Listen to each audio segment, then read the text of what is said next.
Hey, how you doing? It's Grampy again. I'm back here on my little steampunk project, and we're ready to begin um, the next stage of this steampunk house over here. You can see it's kind of taking shape. Um, so let's go get started.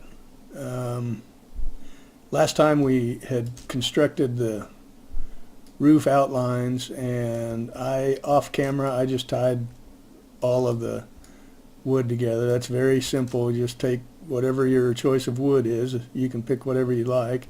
I took spruce here just because I think a little bit darker roof looks nicer. But anyway, you can pick whatever you want, but you just match up, wherever you have, solid blocks, you place your planks all the way across, and wherever you have these stairs, you fill it in with stairs, and it just ties in like that. So pretty simple. The only challenge, sometimes I don't know what I did. I did something differently here because in previous builds it's left gaps here that I've had to deal with. Somehow I changed up the pattern and didn't leave any gaps, so that's good, but I just kind of confusing myself, which I do regularly. But you can see we do have these gaps at the top. So we're gonna start off by showing how to finish off the top of these roofs. But before we do that, I want to fill in these gaps, and I think I should do it with. I think it would look better if I do it with stone brick instead of. So we just have to, add a block there. Yeah, I think that looks better than using wood. So let's look at the top part of these roofs and how they're finished. There's usually some kind of a decorative doodad up there. And here's the one we'll build, is because, I've seen them get very elaborate, and I think you can overdo it and it sort of overshadows the build. But I think that's about the right balance. It's enough to add a little flair and a little interest, but not enough to, just really overdo it. So this is what we're going to build, and here's how. You can see I even minimized it even further on this one. Here's how we're going to do it. We start off by just adding a row of 5 regular blocks at the top, 4 or 5 on both ends, and then 2 blocks on top of that, and then take your stairs and add them there and there and there. So there, and there. And you could just leave it like that if you wanted to, but I think it works to add a little more interest. So I'm going to get some slabs, some stone brick slabs, and replace that block with a slab. I think that looks pretty nifty. Fill the rest of this in with slabs. Come out on the top with a slab and let it overhang a little. Now we might end up hanging some glowstone lamps. The other thing that a lot of people do on these things is hang several hanging lanterns from it. It makes it look pretty cool. I only did one here, and I was going to do it here, but I haven't gotten around to it. But we'll do that on here just to show you how it looks. So that's kind of neat. But there is one more addition we could make to just add a little interest, is replace those 2 solid blocks with the stairs that are on top of each other, similar to what we did down here. This is that, sorry to make such a big deal out of it, but I kind of like, stairs can be used to a lot of different advantages, and so I just kind of think that looks nice. You can leave it like this if you want, but I'm going to add these stairs like that, and there you have it. So there's the top. Now we're going to pretty much destroy that when we build the upper sections, but we'll leave as much as we need to. And down here we're just going to do a very modest, simple version of this, like that. Maybe we'll add a stair here and a slab there. Couple of slabs to finish it off. How does that look?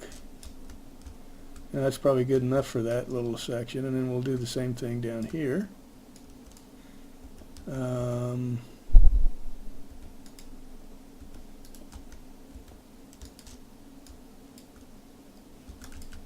Slab, stair, slab, slab. So there's the roof design. Now,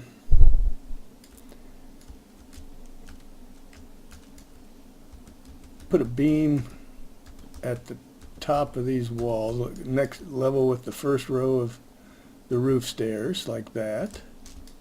And again, I mentioned that, you know, I really hate to do that to people. When people do a tutorial and they build crap and then have to rip it out later after I've already built it, really irritates me. But this is gonna go, sorry.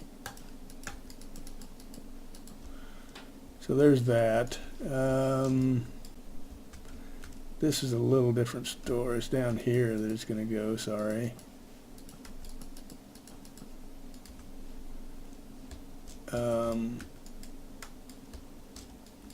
We've got this beam.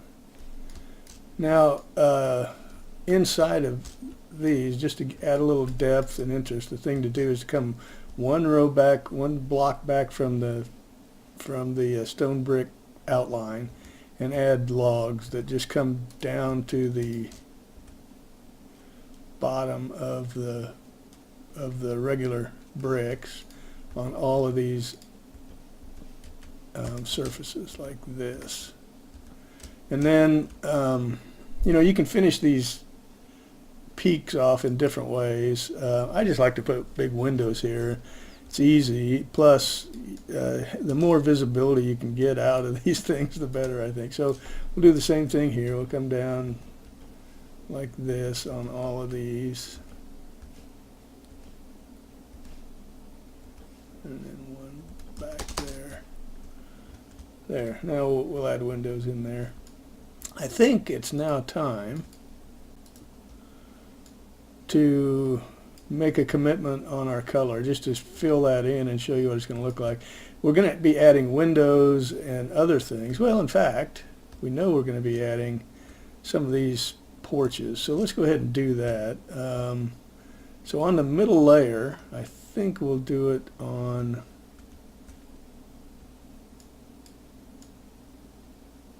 we're just going to add one on this lower level because there's so many things. But on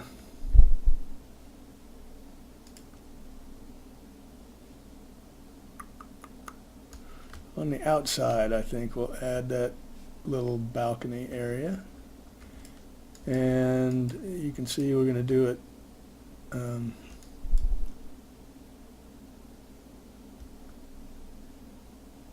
in three. We're going to leave 3 block gap on the outside of the wall.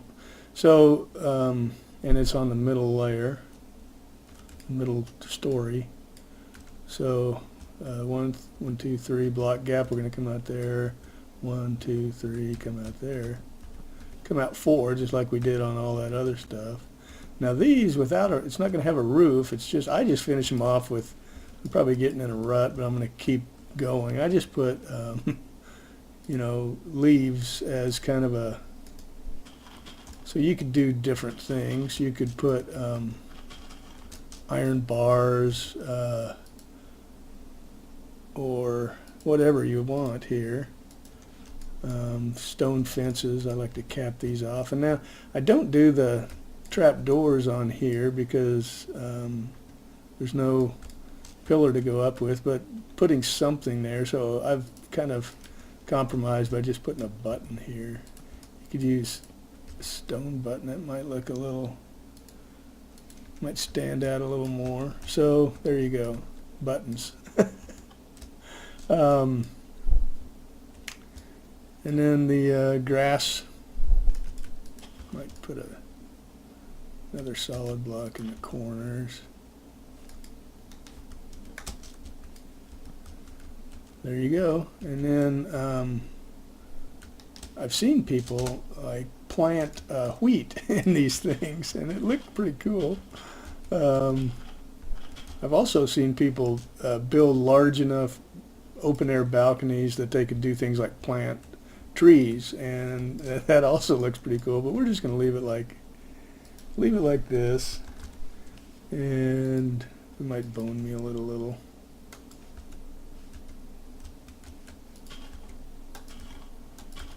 Till we get a yellow flower. There we go.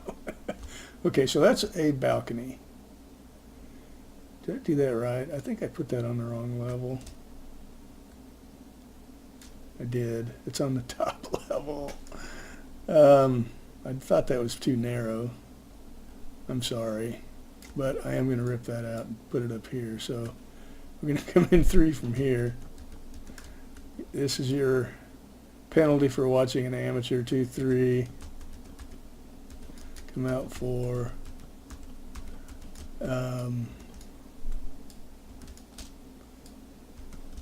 Boy, do I ever feel stupid right now, but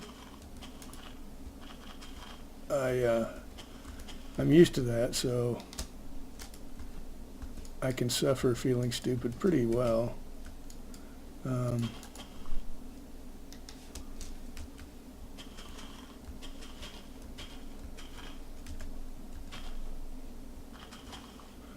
want to get this done so I can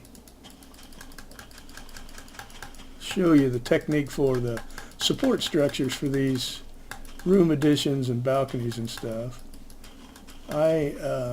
There, sorry. Okay, so there it is. Button, stone button. There it is. Now, you can see these are just sticking out and looking a little precarious. So what you want to do is take whatever wood material you want to pick for your floor. I'm just going to, I don't know what I'm going to take. I think I'm just going to use spruce and overuse the heck out of it, but you can design whatever pattern you want in your floors and make them as elaborate or plain as you want.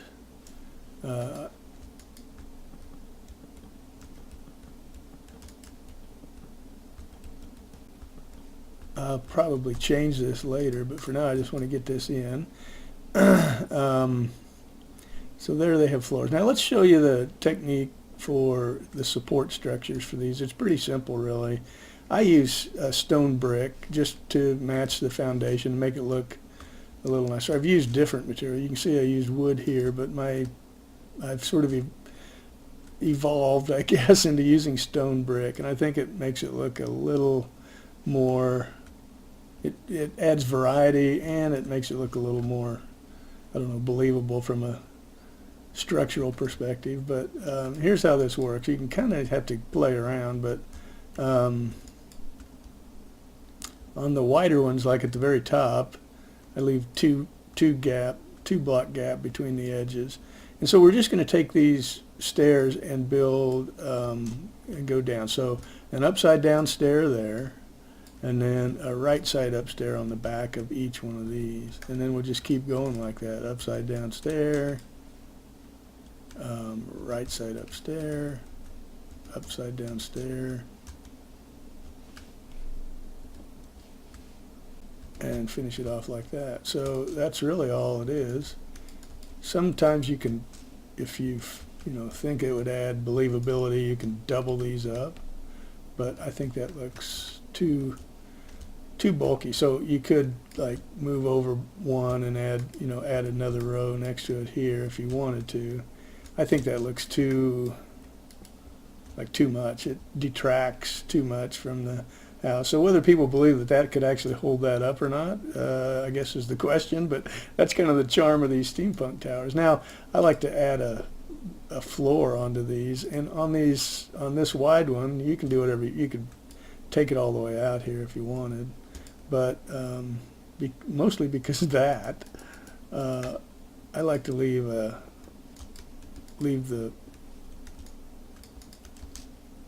log part, fill that in. Okay, so that's kind of the basic concept of a support structure, and you just do that on all of the corners, and I'm going to do that and we'll be right back. And there we are. We've got all of these structures supported now with the brackets, with the cantilever beams, or whatever you want to call it. I don't think they're called cantilever. Cantilever comes straight out, doesn't it? I do have a degree in mechanical engineering, and I don't even know that. But that was a long time ago. And, so anyway, I think it's time now. Speaking of time, let's set the time. I think it's time now to go ahead and make a commitment to our color. And I'm really torn between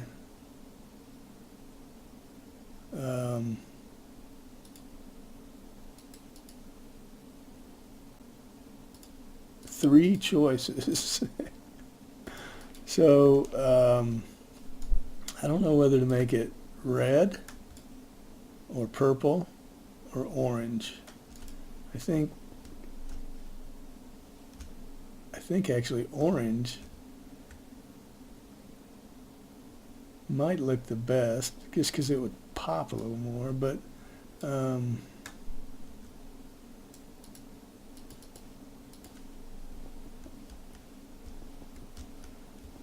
for some reason purple stuck in my head.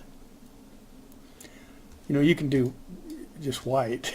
That's the more traditional. It makes it look like that Tudor style, English Tudor style house. That's what it brings to mind, and it looks really nice. But I just wanted to add some color variations here to my area, so I think I'm just going to settle on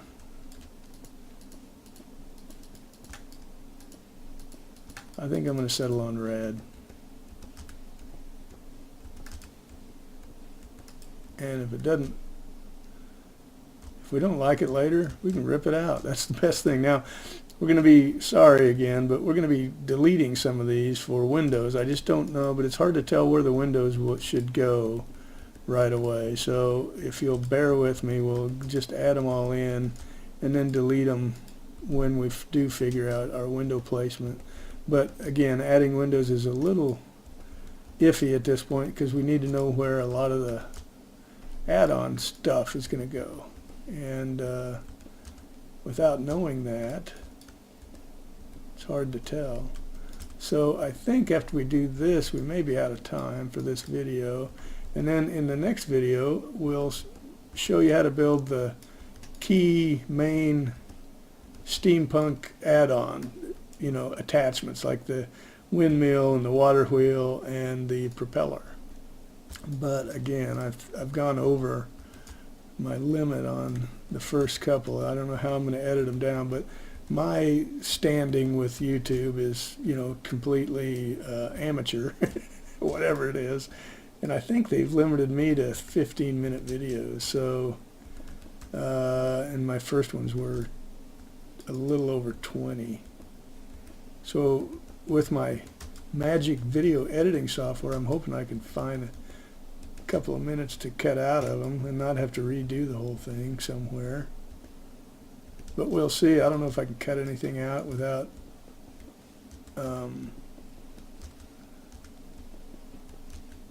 you know, ruining the explanation for how to build this thing.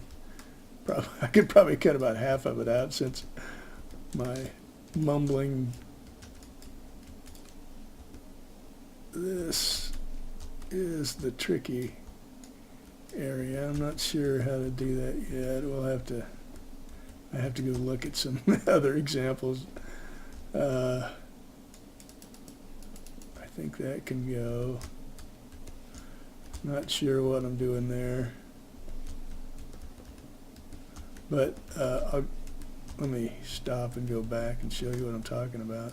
So the roof area of this lower room add-on has, I'm just going to delete all that for now. Not exactly sure how to deal with that, but I'm just going to leave it open, and then we'll build whatever we need to in here when we get to the interior part of this thing. So so anyway, there it is. Oops, let's go down here and put this in. I want to get a look at the red and see what you guys think.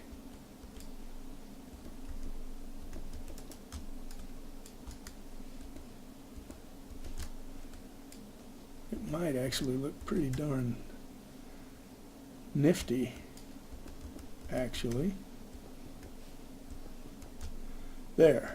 Let's take a look at that. Now there's a lot of red showing. There will be a lot less when we start deleting it and adding windows and all that. So it's a little overpowering right now. I'm a little nervous that it's not going to work.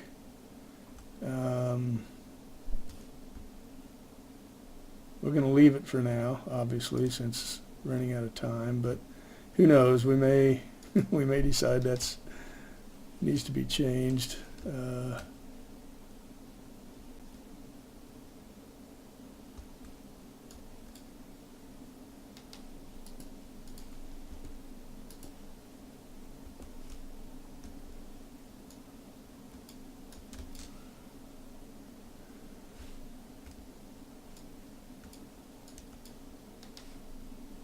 Don't like the way that looks, but I'm going to leave it. So up here we forgot to add our log outline here.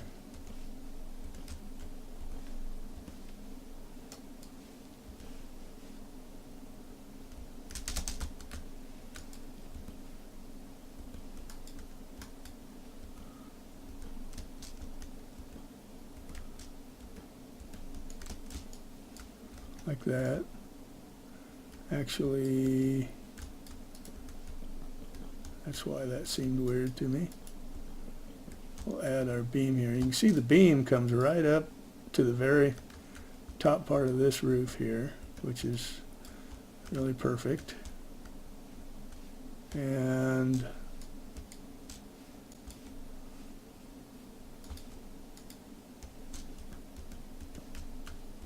we'll do it here. I'm a little confused on this one because of the room addition or the roof of the room addition. I'm not sure how this row here is going to be handled right now. I can't remember, but I'll go look at how I did it in the other one and act like I remembered all along when we come back. So that's enough for now. You can see it adds kind of that depth, and we'll figure out something to do here. I've seen people use fences. I just like to use glass panes. We'll pick a color of glass, probably either clear or white, and add a lot of good visibility out of these things. Because you get high, you have great views out of them usually.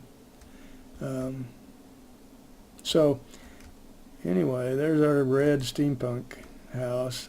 It's pretty red, isn't it? A little worried, but I can worry later and rip it out if I worry too much. So anyway, that's it, guys. We'll see you back here for the next part, where we're going to start in on some of these steampunk attachments. Thanks for watching.